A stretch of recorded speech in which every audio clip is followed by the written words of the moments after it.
Allah subhanahu wa ta'ala akapiga mfano wa mji wa watu waliokuwa wakiishi na amani na utulivu, riziki yao yawajia tena kwa usahali sana kutoka katika kila pembe ya dunia. Badala ya kuishukuru neema hiyo Allah subhanahu wa ta'ala aliyowapa, wakaikufuru neema ya Allah subhanahu wa ta'ala.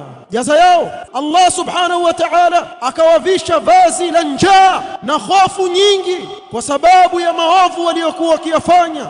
Ibadallah, tuna neema ya amani katika miji yetu, lakini wapo baadhi yetu neema kama hii waichezea katika hofu. Wanawake watawachwa wajane na watoto watawachwa mayatima, biashara hazitafanyika, watu wataporwa mali zao, maduka yatavunjwa, na kila mmoja atakuwa angoja zamu yake ya kudhulumiwa na yule aliye na nguvu. Lakini wengi katika watu jambo hili hawalizingatii, wakaichezea neema ya amani. Iyadhan billah, ibadallah, hii neema Allah subhanahu wa ta'ala akiiondoa katika mji, wallahi usiulize ile hasara itakayopatikana katika sehemu kama hiyo.